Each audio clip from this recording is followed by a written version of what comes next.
اعوذ باللہ من الشیطان الرجیم بسم اللہ الرحمن الرحیم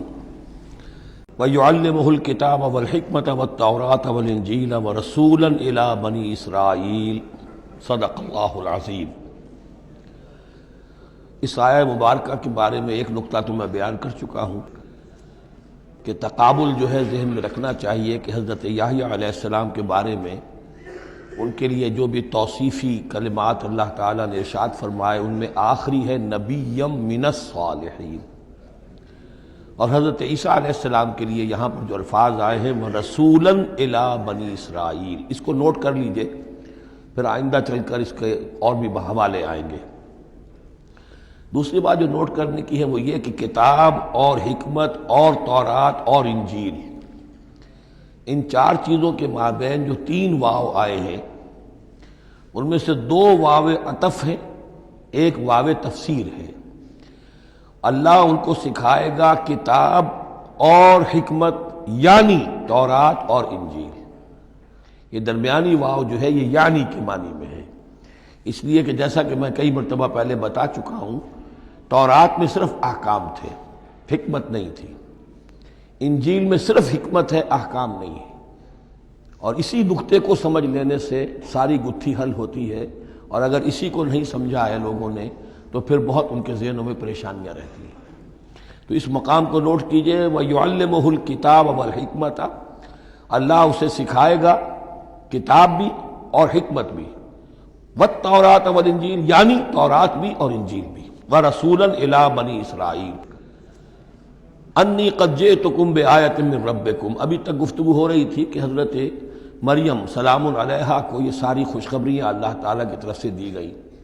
اب یوں سمجھئے، to cut a long story short, درمیان کا وقفہ، ان کی ولادت ہوئی، وہ پلے بڑھے، وہ ساری تاریخ بیچ میں سے حذف کر کے نقشہ کھینچا جا رہا ہے اب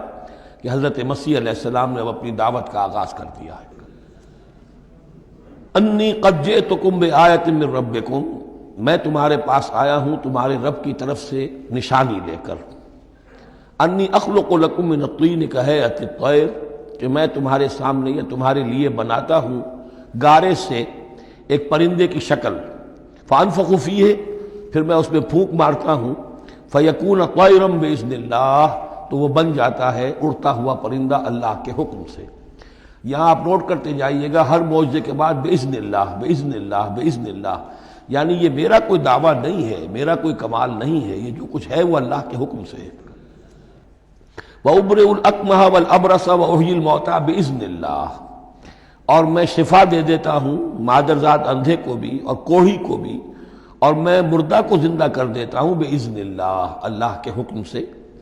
وَأُنَبِّئُكُم بِمَا تَأْكُلُونَ وَمَا تَدَّخِرُونَ فِي بُيُوتِكُمْ، اور میں تمہیں یہ بھی بتا سکتا ہوں کہ تم کیا کھاتے ہو اور کیا چیزیں تم نے اپنے گھروں میں ذخیرہ کر رکھی ہیں۔ ان فی ذلک لآیۃ لکم، اس میں تمام چیزوں میں تمہارے لیے نشانی ہے، ان کنتم مومنین، اگر تم ایمان والے ہو یا ایمان لانا چاہو، یعنی یہ کہ اپنی رسالت کے صداقت اور حقانیت کے دلیل کے طور پر یہ معجزات پیش فرمائے۔ وَمُصَدِّقًا لِمَا بَيْنَ يَدَيَّ مِنَ التَّوْرَاةِ، اور میں تصدیق کرتے ہوئے آیا ہوں اس کی کہ جو میرے سامنے موجود ہے تورات میں سے۔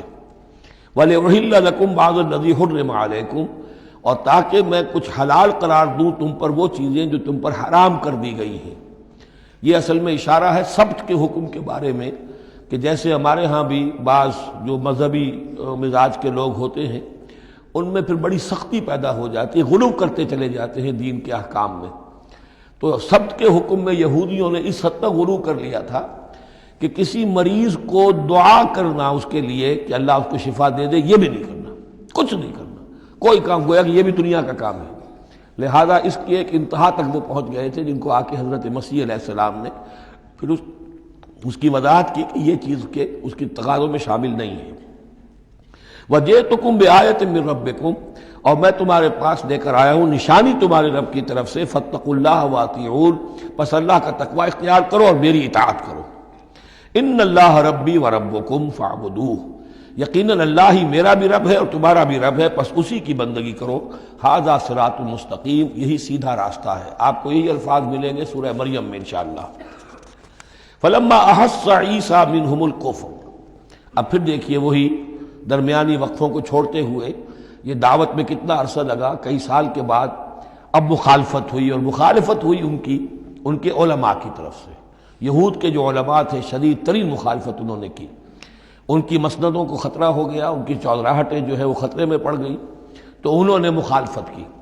اور اس وقت تک ظاہر بات ہے کہ یہودیوں پر ان کے علماء کا جو ہے اثر و رسوخ بہت زیادہ تھا۔ فلما احس عیسیٰ منہم الکفر، جب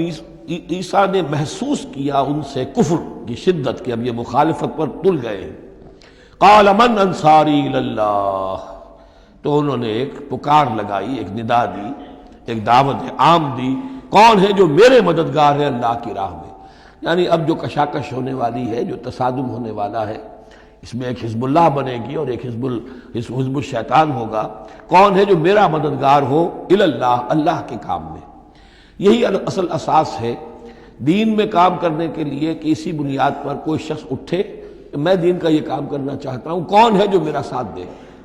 یہ ایک بالکل طبعی طریقہ ہوتا ہے جماعت سازی کا، ایک داعی اور داعی پر اعتماد کرنے والے، داعی سے اتفاق کرنے والے لوگ اس کے ساتھی بن جاتے ہیں۔ ساتھی اس کے ذاتی اعتبار سے نہیں ہوتے، اس کی حکومت قائم کرنے کے لیے نہیں، اللہ کی حکومت قائم کرنے کے لیے، اس کی سرداری کے لیے نہیں، اللہ تعالیٰ کے دین کے غلبے کے لیے۔ قال الحواریون نحن انصار اللہ، کہا حواریین نے کہ ہم ہیں اللہ کے مددگار۔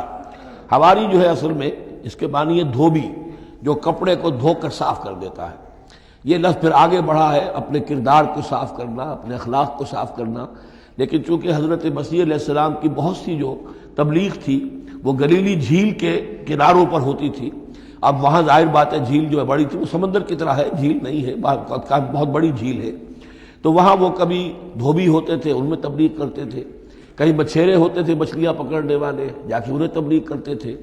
کہ اے مچھلیوں کے پکڑنے والوں، مچھلیوں کا شکار کرنے والوں، آؤ کہ میں تمہیں انسانوں کا شکار کرنا سکھاؤں۔ اور ان دھوبیوں میں تبلیغ کی ہے، تو ان میں سے کچھ لوگ جو ہے انہوں نے اپنے آپ کو پیش کر دیا۔ قال الحواریون نحن انصار اللہ آمنا باللہ، ہم ایمان لائے اللہ پر، واشہد بأننا مسلمون، تو آپ بھی اب گواہ رہیے گا کہ ہم اللہ کے فرما بردار ہیں۔ ربنا آمنا بما انزلتا، اے رب ہمارے ہم ایمان لے آئے اس پر جو تو نے نازل فرمایا، واتبعنا الرسول، اور ہم اتباع کر رہے ہیں تیرے رسول کی، فاکتبنا مع الشاہدین، تو اے پروردگار ہمارا نام گواہوں میں لکھ لے۔ یہ گواہ یہی ہے کہ جو لفظ اختیار کیا گیا ہے اب عیسائیوں کے خاص فرقے کی طرف سے، یہواز وٹنسز، یہوا کا لفظ جو ہے وہ عبرانی میں خدا کے لیے ہے، خدا کے گواہ، یعنی وہی بات کہ جو قرآن مجید میں آئی ہے وَكَذَلِكَ جَعَلْنَاكُمْ أُمَّةً وَسَطًا لِتَكُونُوا شُهَدَاءَ عَلَى النَّاسِ وَيَكُونَ الرَّسُولُ عَلَيْكُمْ شَهِيدًا، تو اللہ ہمیں اپنے گواہوں میں ہمارا نام لکھ لے، یہواز وٹنسز۔ فاکتبنا مع الشاہدین، مراد یہ نہیں ہے کہ یہ یہواز وٹنسز وہ لوگ ہیں، میں نے صرف وہ لفظ کی مناسبت کہ انہوں نے یہ لفظ کیوں اختیار کیا ہے، تو یہ لفظ قدیم ہے، اسلامی حکمت اور اسلام کی مصطلحات جو ہیں ان میں اس کی ایک حیثیت ہے۔ صدق اللہ العظیم۔